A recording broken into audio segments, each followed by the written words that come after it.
The Terps must rebound against Northwestern.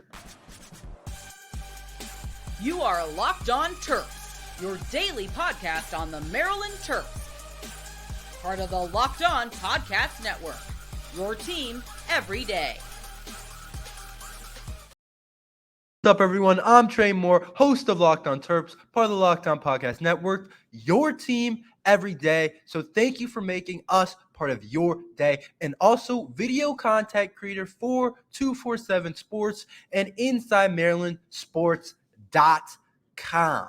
And this episode is brought to you by LinkedIn. These days, potential hires can feel like high-stakes wagers for your small business. That's why LinkedIn Jobs helps find the right people for your team faster and for free. Post your job for free at linkedin.com/lockedoncollege. Terms and conditions apply. Maryland is facing a must-win game against Northwestern. There's no other way to put it. It's a must-win game this weekend against Northwestern at 12 o'clock at NU. I've been thinking about it. It's something that a lot of people say in the NFL, because the NFL, it's more concrete. You are able to make the playoffs. It can be a must-win game. It's a little bit different in college football because Maryland can still lose this game and still go to a bowl game. But I'm not really looking at it like that. I'm looking at it a little bit differently. I think it's a must-win season to consider this season a success. We've been in a bowl game 2 years in a row now. That's a little bit less important to me. Obviously, that's the goal every year, is to make a bowl game, and that's what Coach Loxley's trying to bring, and trying to bring that consistency to a program. But to me, it's a little bit more than that now. I think we've done that for a couple years in a row, and I want to be in a bigger bowl. I want to be in a better bowl. I think that we have the opportunity to do that this year, and that's why I'm calling this a must-win game. It's a must-win game because we have dropped 2 in a row. After the hot start, thinking we were kind of the stuff, I kind of thought we were the stuff too. I came on here and said we're a top 4 team in the Big Ten. We should be a top 25 team in the country. Maryland Instagram was posting it. Everyone was posting it. Everyone was saying it. Joe Klatt, commentator on Fox on college football games at 12 o'clock noon, usually one of the big-time games, he said that Maryland should be ranked. There's been many different analysts and everyone that said Maryland should be ranked, but that was a couple weeks ago. That was during the Ohio State game. That was before the Ohio State game. Everyone thought we should be ranked at 5-0. But now we've dropped 2 in a row. We dropped 17-37 versus Ohio State in a game where I honestly thought, I'm not going to say we should have won, but I thought we could have made it a lot closer. I thought we should have been up at halftime. I thought the game should have been a lot closer. I thought we were competing, and I thought we were out coaching them, honestly. I thought Coach Loxley had a better game plan than Coach Day, but we ended up dropping that one against Ohio State. And then 24-27 against Illinois, dropped another one 2 weeks in a row, which is exactly what I was afraid of, because it's kind of what has happened in the past couple of years. We have really good stints of football, of beating the teams we should beat, and then we'll drop a couple. We'll drop one to Ohio State, and then Ohio State will unravel to another bad game against Illinois, against the Illinois team that we should have beat. So instead of being 6-1, where everyone would look at the season as a success so far, if we were 6-1, we're 5-2, and we lost the game against Illinois in a last-second field goal that we absolutely should have won. So right now we're pretty cold. We haven't hit a three-point shot in a while. We're going to keep shooting. We have another chance against Northwestern. We're not gonna stop shooting the ball. But we're cold from the floor. We're 0 for 2. We need to get one against Northwestern. We need to make a shot, and I think it's imperative, and it's a must-win game against Northwestern, because we need to get back in the win column to stay on that upper trajectory that I've been talking about. The Maryland program is on an upper slope. I think everyone would tell you that we're going up the mountain. Some programs are going down the mountain right now, and you could argue that Northwestern might be one of them with what happened in the offseason with their coaching staff, and they had a bunch of players decommit. Northwestern is one of those programs that you might consider them on the downward slope to the upper slope. And there's many other programs that you consider that way. People would argue other programs like that. That's what happens in all sports. There's usually teams on an upper trajectory because they got the right coach. They got the right quarterback maybe. Ever since we've gotten Talia, we've been on the upper trajectory. Can we continue that next year? That's a question for another day later on after the season once Talia is gone. But right now, we're on the upper slant of things, and we need to be able to continue that, because I'm looking at it. This is another reason why I don't think just getting to a bowl game is quite a success, because we could lose this game against Northwestern, then we could lose against Penn State, but then we beat Rutgers and, we got 6 wins and we're bowl eligible. It's just not as important to me. I think what my main goal was this year was adding another win in the Coach Loxley's win column. I think going from 8 wins last year, we were 8-5 last year, to potentially getting to 9 wins this year is extremely important, because I've talked about this a lot. This stat, every single year Coach Loxley has been the coach of the Terps, he's added at least 1 win to the win column from the past year. So every year, that's what I'm saying about the mountain. We have gone on an upper trajectory towards another win in Coach Loxley's win column, and it's concrete evidence. You can see it in the win totals from every single year that Coach Loxley's been the coach. It started off bad, but then 2 years ago, we got 7 wins. Last year, we got 8 wins. Now, I want us to get to 9 wins. That was my whole goal in the season, and I thought there was a chance to get 10. I thought we might go undefeated outside of the Big Three and have a huge bowl game.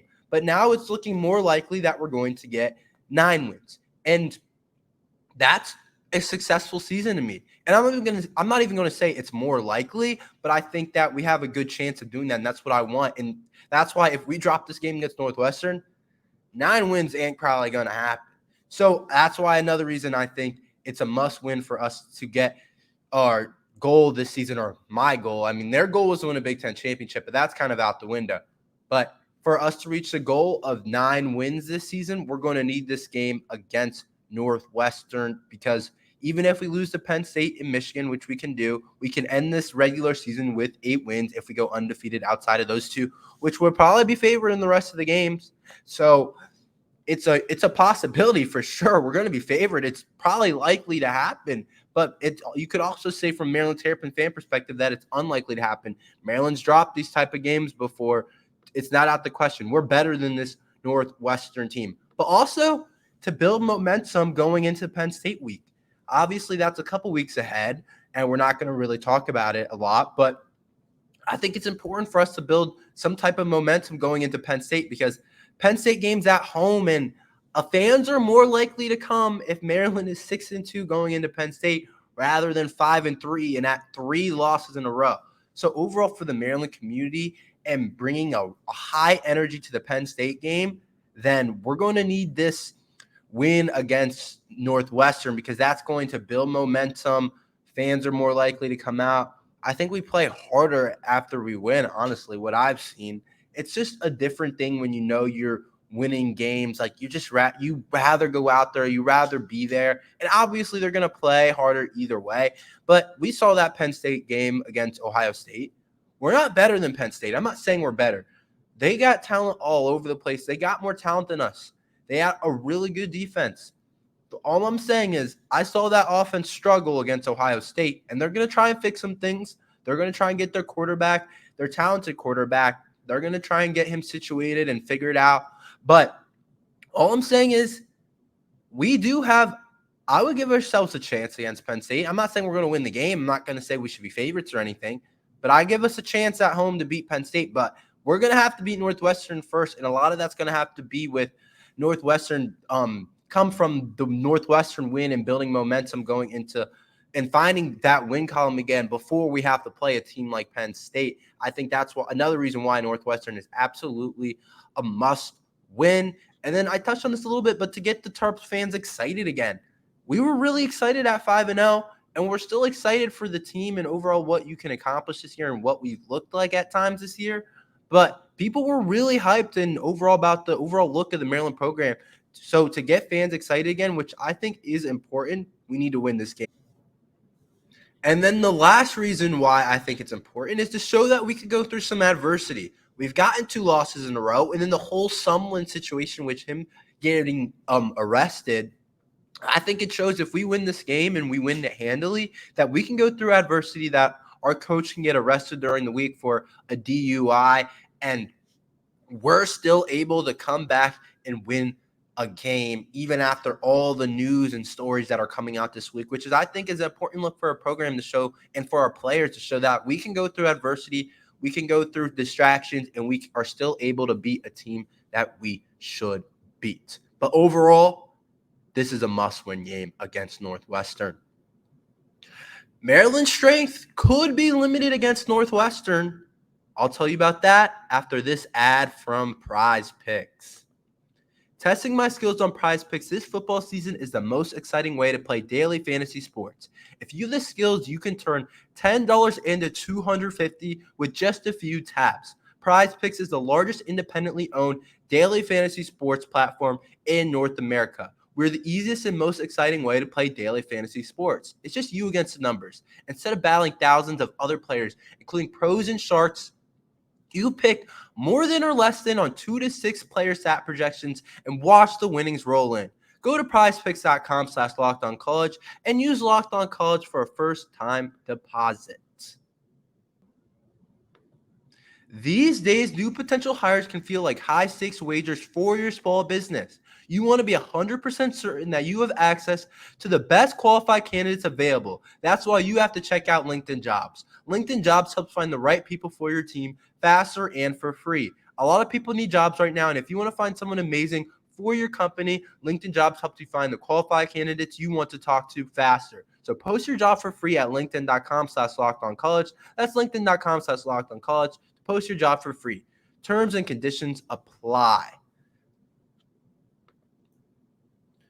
The Terps' strength could be neutralized against Northwestern. Let's think about what the Terps do well. What have we said the whole season that I would like to happen? I would like us to be more balanced on offense. I would like us to run the ball a little bit more because we have a talented running back room, but at times we haven't run the ball well, so I can't really blame the coaches a ton for leaning on the pass. But our strength clearly coming into the year and throughout the year was the pass offense. It's been the strength, and a big part of it is we have Talia. He's second in the conference in passing yards with 1,926 yards, almost on 2,000 for the year, which is a really good number to be at, and is second in the Big Ten in passing yards, and he has 275 passing yards per game. But I think maybe those stats are very important, but a stat that really shows that our strength is the pass offense is we lead the Big Ten in pass attempts per game. And it's not like we're losing every game and we're trying to come from behind and we're just airing it out and we can't really run the ball because we're just down all the time and it's going to waste the clock away and we need big plays. That's not really it. We're 5-2. So it's not like that. We've been up in games. Obviously, we've had to come back at times, but it's clear that we just lean on the pass, and because that's our strength and that's what we trust the most and that's what we do. Do I think we can be more balanced sometimes? Yeah, I do. Do I think we should? Do I think it's going to eat us up and potentially maybe cost the game that sometimes we can just not run the ball at all? Yeah, but I'm okay with leaning on the pass game because that's what we have done well. So our strength is clearly throwing the ball. And another stat to back that up is our receiver rooms. Maryland receivers, us and Michigan are the only teams in the Big Ten, not Ohio State, not Penn State. Us and Michigan are the only two teams in the Big Ten to have 3 guys in the top 14 in Big Ten catching yards. So in terms of receiving yards per game, we're the only team along with Michigan to have 3 guys in the top 14 in the Big Ten. Like I said, Michigan's the only team that can say that with Roman Wilson and Cornelius Johnson and Colson Loveland. They have 3 really good receiving threats back there for Michigan. But we have our own 3 guys that can make plays in our top 14 in the Big Ten and receiving yards. Ty Felton, 350 yards, 14th in the Big Ten, 3 touchdowns. Caden Prather, 12th in the Big Ten, 373 yards, 5 touchdowns. Jayshon Jones, 7th in the Big Ten in receiving yards, 418 yards and 2 touchdowns. So we got our trio of guys. So that is another stat that backs up that our strength is clearly throwing the ball. we have a three-headed monster that are guys that have different strengths. You look at Caden Prather, he's 6'4", he can go up and make plays, he racks up catches. Jaysean Jones operates the slot really well and does some really good things in there, and is Talia's kind of trusted threat and kind of our number one receiver, the guy that Talia trusts most, has the best connection with. And then Ty Felton has broken out this year, has had some huge games, like against Indiana where he had like 3 touchdowns. Our receiver room is really good, and our quarterback is really good. And that doesn't even include guys like Tyrese Chambers and Octavian Smith, 2 guys that I said need to step up for the Terps and make a couple of big plays to take some pressure off of these other receivers. And also, Octavian Smith can be a deep threat, and I think we could use some of that, a deep threat down the field, just like maybe throw him on a couple streaks per game. Take a shot if it's single high. But we have our strength is our quarterback. Quarterback has all the Maryland passing records in terms of yards and touchdowns, and he's top 10 in the Big Ten all time in passing yards. So our strength is passing the ball clearly, and that doesn't include, I want to make this point real quick, that doesn't include Corey Dyches, our tight end who was out last game, who I think is one of the better tight ends in the Big Ten in terms of receiving threat. He has his 255 yards. So he does some really good things, and he creates a ton of matchups. And he came up really fast at the start of the season, but he's definitely slowed down. But he's a hard player to game plan around. It's hard for teams to match up with him because of what he does from the tight end position. But you can't forget about Corey Dyches because he does some really good things. So, strength, throwing the ball. What does Northwestern do well? They stop the pass. They give up an average of 175 passing yards per game. Against Rutgers, they gave up 163 yards. An improved Rutgers team, a better Rutgers team. It's not Rutgers of the past quite. They got some good players in there. Duke, a top 20 team right now. They have an NFL QB. They gave up 219 yards to Duke. Minnesota, who dropped 34 points. So you would think maybe they would have above 200 yards passing. Nope, 153 through the air against Northwestern. Penn State, they got the 5-star quarterback. They have a ton of talent. They have a top 5 left tackle that's going to go top 5 in the NFL draft. Drew Aller only went 18 to 33 for 189 yards against Northwestern. Huh? Nebraska last week. What did they do against Northwestern? 85 yards passing. And that includes a big chunk play. And without that big chunk play, they would have only had 50 yards passing. So Northwestern, their strength is stopping the pass. Our strength is throwing the ball. So it is strength against strength and 2 heavyweight parts of both of our football teams going at it. And they got 2 really good DBs back there in Rod Hurd and Devin Turner, 2 DBs that have played really good football that can get a couple picks, that can create pass deflections, that can make big plays. So what does that tell me? Talia has to play well, because one of the weaknesses of Talia sometimes is getting a little erratic. He can throw some interceptions. He can do some things that you don't want him to do, or make a read that you don't want him to make. We saw it against Ohio State. We've seen it against Charlotte on the Ohio State on the pick 6, or when he got outside the pocket and tried to throw the ball in the run and it was clearly covered up. We've seen Talia make some of those mistakes, and with those 2 guys back there, you have to be careful. But my point basically is, what I'm trying to tell you guys is that our strength could be neutralized. It's not going to be taken away. I'm not going to act like Northwestern's going to take away the pass and we're not going to be able to throw the ball at all. No, that's not what's going to happen. But it could be neutralized some, where we might have to game plan around that, where Northwestern, maybe we have to run the ball a little bit more against Northwestern, or maybe we have to be a little bit more creative. I'm not going to sit here and act like the Northwestern corners and their defense is going to absolutely clamp us up like Ohio State did at some of the points of the game. No, they're not going to do that. But all I'm saying is, you guys might look at Northwestern and not know a lot about them and be like, we can do whatever we want against them. Teams haven't been able to throw the ball against them at all. Like I said, they're 14th in the country in passing yards allowed per game. I actually don't think I've said that yet. 14th in the country in passing yards per game at 174 yards per game. while Talia is throwing for nearly 275 yards per game. That's about 100 of a difference. So I'm not going to say something has to give. It could be just neutralized where Talia throws for 230 yards. But I kind of still like our guys, but my point is it's strength against strength, and our strength could be neutralized. Derik Queen, what is going on with the 5-star guy? Is he committing on Friday? We'll talk about that after this ad from FanDuel. Snap into action this NFL season with FanDuel, America's #1 sportsbook.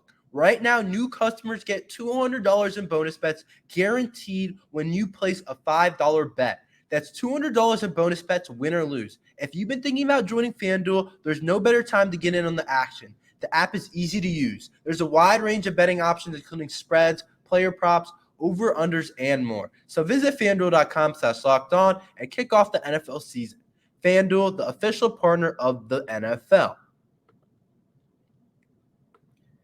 What is going on with this Derik Queen situation? I've already stated that we absolutely need Derik Queen in our 2024 class because we don't have any 2024 commit. And then also in terms of basketball, we are building a lot of momentum. We just had one of our best recruiting classes in a while in terms of Deshaun Harris-Smith, Jonathan Lamoth, and Jamie Kaiser. Those three guys made a top 20 class, and we have a lot of momentum in this basketball season in Kevin Willard era, and it needs to absolutely continue because I think if we can continue to stack good recruiting classes, we're going to become a premier program in the Big Ten and overall in the country, and there's nothing better than having a great college basketball team to watch on Saturdays when football is over and on the week when they have a random week game on like a Tuesday or a Wednesday. Or in March Madness, especially, you can't miss that. Nothing better than having a good college basketball team to cheer for. And that's exactly what is building, but we need to land this kid, Derik Queen, 5-star. We're going to be a top 25 team potentially this year. But in terms of in the future, this guy is huge. Derik Queen, a lot of you guys know, top 12 player in the nation. There was a report from his actual coach that he was supposed to make his decision on Friday. So that is tomorrow. So he was expected to make his decision Friday, and everyone was tweeting about it. The Maryland community was talking about it, and the Mount Vernon coach said it was between Indiana and Maryland on Friday, and Derik Queen would make that choice. So I'm getting excited. I'm ready to post a Friday podcast about it in the Friday while we're talking about Northwestern, also talk about the Derik Queen news if it drops or make a bonus podcast after it drops. But it turns out Derik Queen isn't making his choice on Friday. It turns out it looks like, I don't know when it's going to be, but Derik Queen said on Twitter that the choice will not be coming on Friday. He said that on his Twitter or on X or whatever you want to call it. I still call it Twitter, but he said it on his X account that I will not be committing on Friday. So the coach clearly dropped news that, like, I don't know if there's a miscommunication. I'm not in the building. I don't know exactly. I don't know if the reports know, but what this tells me is Derik Queen is nearing a decision.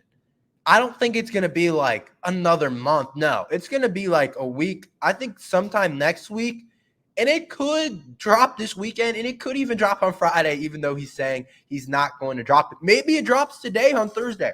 I don't know, but I think it's coming this weekend, the next week. Maybe he waits until after the weekend, next week, Monday, Tuesday, Wednesday. I think it's coming. I think he knows what he wants to do, and the Terps are still the favorite. I still expect us to land him. I like that our official visit was the last one to make an impression on him. And then Kevin Willard and David Cox also flew out to Mount Vernon to visit Queen, along with the Indiana coaching staff did also. So it's coming down to the wire for this kid, but I'd be sick if we have to face him every year in the Big Ten against Indiana, who's done a really good job recently at recruiting. They have a 5-star in this year in the 2023 class that's expected to be the Big Ten Freshman of the Year. They also have a good 2024 class. So I'd be sick if we had to go against Derik Queen every year in the Big Ten. But as you guys know, he's from Maryland. He's a 5-star, top 12 in the country. It would be huge. he would be our fourth highest recruit of all time, or third highest recruit of all time, behind Diamond Stone and Jalen Smith, and right ahead of Deshaun Harris-Smith, who we just landed. So it's going to be huge news if he commits. But overall, look out for that. But we know we need to land him, or we're going to be in some trouble for our 2024 class. Thank you for listening to Locked on Terps. Please like and subscribe for daily Maryland basketball and football podcast. But I'll see you next time, and thank you for listening to Locked on Terps.